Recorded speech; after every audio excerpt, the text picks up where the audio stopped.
Assalamualaikum warahmatullahi wabarakatuh. Nama saya Irhamna Putri Fiska dari Prodi Pendidikan Kimia Universitas Islam Negeri Araneri. Nah, di sini saya akan menjelaskan tentang pengelolaan atau efektivitas filtrasi membran selulosa dalam pengelolaan limbah tekstil. Nah, video ini bertujuan untuk memenuhi ujian tengah semester mata kuliah Kimia Analitik 2 yang diampu oleh dosen Bapak Muhammad Reza MSI. Nah, untuk jelasnya, mari kita lihat video berikut untuk penjelasan tentang efektivitas filtrasi membran selulosa dalam pengelolaan limbah tekstil. Nah, saya akan menjelaskan tentang membran filtrasi. Pada membran filtrasi kali ini, saya akan mereview tentang efektivitas filtrasi membran selulosa dalam pengelolaan limbah tekstil. Nah, yang seperti kita ketahui, limbah tekstil ini sangat berbahaya untuk lingkungan kita, baik itu danau, sungai, laut, dan perairan-perairan, apalagi perairan yang terdapat di dalam masyarakat gitu ya. Selain itu, perairan yang telah tercemar oleh bahan tekstil ini juga dapat membunuh atau mengakibatkan kepunahan dari berbagai makhluk hidup yang hidup di dalamnya. Limbah tekstil diketahui memiliki padatan tersubstansi dalam jumlah yang banyak, warna yang kuat, pH yang sangat berfluktuatif, suhu tinggi, dan konsentrasi kromium dan fenol yang tinggi. Polutan utama dalam limbah tekstil ini berasal dari proses pewarnaan dan finishing. Salah satu alternatif pengolahan limbah cair industri tekstil adalah dengan metode filtrasi. Untuk memaksimalkan hasil filtrasi digunakan teknologi membran. Nah, metode penelitian yang dilakukan adalah membandingkan pemanfaatan membran selulosa dan kertas saring milipol. Nah, hasil penelitian menunjukkan bahwa membran selulosa efektif dalam proses filtrasi pengelolaan limbah tekstil. Membran selulosa tanpa vakum pada proses filtrasi mempunyai efisiensi lebih baik dibandingkan dengan perlakuan lain, yaitu perlakuan dengan tidak kedap suara.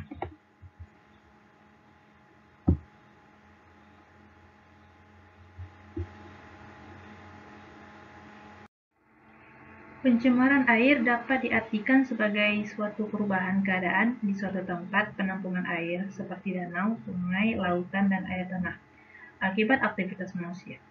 Perubahan ini mengakibatkan menurunnya kualitas air dari yang ringan maupun sampai tingkat yang membahayakan.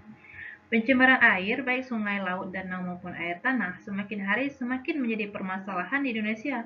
Pencemaran air di Indonesia sebagian besar diakibatkan oleh aktivitas manusia sebagai limbah pemukiman, limbah pertanian, dan limbah industri termasuk pertambangan. Asian Development Bank 2008 pernah menyebutkan pencemaran air di Indonesia menimbulkan kerugian mencapai 45 triliun per tahun. Dampak lainnya dari pencemaran air adalah terganggunya lingkungan hidup, ekosistem, matinya berbagai organisme yang hidup di air. Limbah industri mempunyai pengertian segala bahan pencemaran yang dihasilkan aktivitas industri yang sering menghasilkan bahan berbahaya dan beracun, atau yang disebut juga dengan B3. Salah satu industri yang dapat menyebabkan pencemaran pada badan air adalah industri tekstil. Limbah tekstil diketahui memiliki padatan tersuspensi dalam jumlah yang banyak, warna yang kuat, pH yang sangat perfluktuatif, suhu tinggi, dan konsentrasi kromium dan fenol yang tinggi. Polutan utama dalam limbah tekstil berasal dari proses pewarnaan dan finishing yang melibatkan pewarnaan, baik sintesis maupun alami, agar dihasilkan warna yang permanen. Salah satu alternatif pengolahan limbah cair industri tekstil adalah dengan metode filtrasi. Proses filtrasi merupakan proses pengolahan dengan cara mengalirkan air limbah melewati suatu media filter yang disusun dari bahan-bahan butiran dengan diameter dan tebal tertentu. Proses ini ditunjukkan untuk menghilangkan bahan-bahan berlarut dan tak terlarut atau biological flow yang masih tersisa setelah pengelolaan secara biologis. Untuk memaksimalkan hasil filtrasi digunakan teknologi membran. Pertimbangan ini adalah karena membran mempunyai pori-pori kecil yang sangat rapat sehingga proses filtrasi berjalan baik. Membran yang digunakan adalah membran selulosa dari limbah cair tahu. Nah, dalam penelitian ini dirumuskan penelitian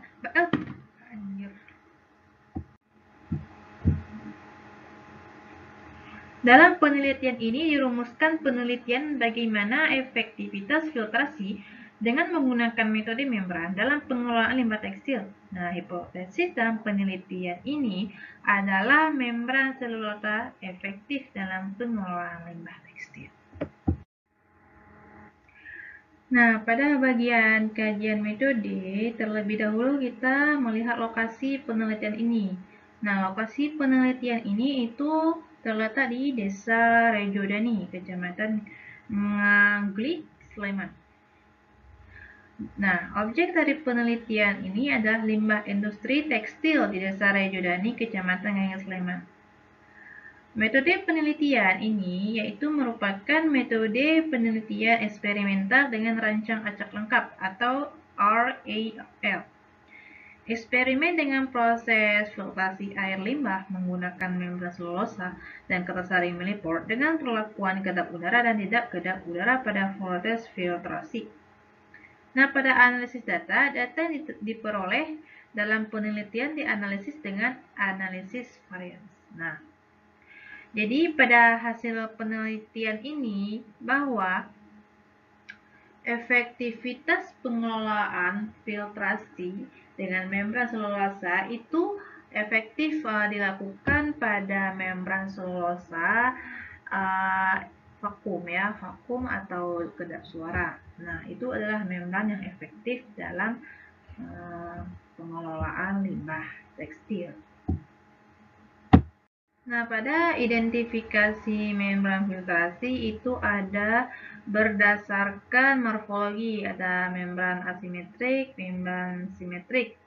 Nah, pada filtrasi membran selulosa ini yaitu bisa kita lihat pada limbah cair industri tekstil. Nah, limbah cair industri tekstil menghasilkan kandungan warna tinggi sebagai hasil proses pencelupan bahan pewarna dan pencucian bahan tekstil yang menghasilkan kromium, sulfat, fenol, COD, BOD, serta TSS yang cukup tinggi. Zat pencemar dalam air limbah industri tekstil terdiri dari bahan organik dan anorganik yang mempunyai sifat terlarut atau terdispersi dalam air serta padatan kasarnya seperti sisa serat dan benang. Jumlah air limbah atau debit yang harus diolah per hari serta fluktuasi jumlah air limbah dalam satu hari, satu minggu, dan satu bulan. Jenis bahan yang terkandung dalam limbah yaitu bahan yang dilepas dari serat serta bahan kimia yang dibubuhkan dalam suatu proses. Karakteristik sifat kimia dari setiap jenis bahan-bahan tersebut, misalnya sifat toksisitasnya dan lain-lain. Nah, filtrasi juga adalah proses pemisahan campuran solida liquida melalui media porus, di mana solida tersebut tertahan di dalam media dan liquida yang dilewatkan. Dalam sistem pengolahan air limbah, proses filtrasi biasanya merupakan bagian dari pengolahan ketiga atau pengolahan lanjutan yang disebut tertiary treatment. Proses ini digunakan apabila air limbah hasil olahan akan dimanfaatkan kembali, misalnya untuk air pengelontor atau apabila dimaksudkan untuk pengendalian eutrofikasi atau penyumpuran perairan pada badan air yang digunakan sebagai tempat pembuangan air limbah.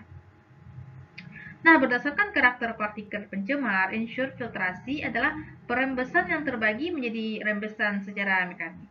Artinya, partikel pencemaran yang lebih besar ukurannya dari pori media filter ditahan secara mekanis. Rembesan kebetulan artinya partikel yang lebih kecil ukurannya dari media filter terperangkap dalam kontak secara kebetulan. partikel pencemaran mengendap di dalam media filter. Nah, membran itu adalah merupakan selaput tipis semi-permeabel yang berupa lapisan tipis yang dapat memisahkan dua fase dengan cara menahan komponen tertentu dan melewatkan komponen lainnya melalui pori-pori. Membran separation yaitu suatu teknik pemisahan campuran dua atau lebih komponen tanpa menggunakan panas. Komponen-komponen akan terpisah berdasarkan ukuran dan bentuknya dengan bantuan tekanan dan selaput semi-permeabel. Hasil pemisahan berupa retenta bagian dari campuran tidak melewati membran dan permeated bagian dari campuran yang melewati membran. Berdasarkan bahan pembuatannya, membran dibedakan menjadi membran organik, yaitu membran alamiah dari selulosa dan membran sintesis. Dan membran anorganik berdasarkan jenis pemisahan dan strukturnya, membran dapat dibagi menjadi tiga kategori, yaitu porous membran. Pemisahan berdasarkan atas ukuran partikel dari zat-zat yang akan dipisahkan. Hanya partikel dengan ukuran tertentu yang dapat melewati membran, sedangkan sisanya akan tertahan. Berdasarkan klarifikasi dari UFAC, pori-pori dapat dikelompokkan menjadi macropores, mesopores, dan micropores. Porous membran digunakan pada microfiltration dan ultrafiltration. Dan porous membran dapat digunakan untuk memisahkan molekul dengan ukuran yang sama, baik gas maupun cairan. Pada non-porous membran tidak terdapat pori seperti halnya porous membran. Perpisahan molekul terjadi melalui mekanisme difusi. Nah, jadi molekul terlarut di dalam membran, baru kemudian berdisfusi melewati membran tersebut. Nah, berbeda dengan carrier membran. Pada carrier membran, perpindahan terjadi dengan bantuan carrier molecule yang mentransportasikan komponen yang diinginkan untuk melalui membran. Carrier molecule memiliki afinitas yang spesifik terhadap salah satu komponen, sehingga pemisahan dengan selektivitas yang tinggi dapat dicapai. Membran yang digunakan dalam penyaringan adalah membran yang telah dicetak sesuai ukuran miliport. Membran selulosa memiliki pori-pori kecil, sehingga jika membran tidak dapat perlakuan sesuai persyaratan, maka kemampuan membran untuk menyaring tidak maksimal atau tidak bekerja dengan baik. Nah, membran itu banyak sekali ya, ada strukturnya juga ada bentuknya. Jadi pada strukturnya itu terbagi menjadi dua, yaitu membran homogen dan membran heterogen. Nah, berdasarkan bentuknya dia ada membran datar, membran spiral, dan membran tubular ya. Nah, bisa saya lihat di sini ada bentuknya ada berdasarkan membran homogen, membran ini heterogen ya ini sebenarnya. Nah, berdasarkan bentuknya itu membran datar itu ada membran datar. Nah, jadi dia datar tanpa ada gelombang. Kalau spiral dia itu kayak spiral ya, kayak keriting gitu. Terus kalau membran tubular itu seperti apa ya? Pokoknya tabular gitu kan. Nah, jadi pada presentasi hari ini dapat kita simpulkan bahwa membran selulosa lebih efektif daripada kertas saring moliport dalam penyaringan limbah tekstil. Nah, begitu ya pemaparan dari penjelasan jurnal efektivitas filtrasi membran selulosa dalam pengolahan limbah tekstil yang telah saya jelaskan. Semoga bermanfaat dan bisa menjadi ilmu untuk kalian atau untuk teman-teman yang membaca, terutama untuk dosen saya Pak Muhammad Reza. Semoga bisa memberikan penilaian yang lebih baik dan saya akan berusaha untuk menjadi lebih baik lagi ke depannya. Saya akhiri, wabillahi taufiq wal hidayah. Wassalamualaikum warahmatullahi wabarakatuh.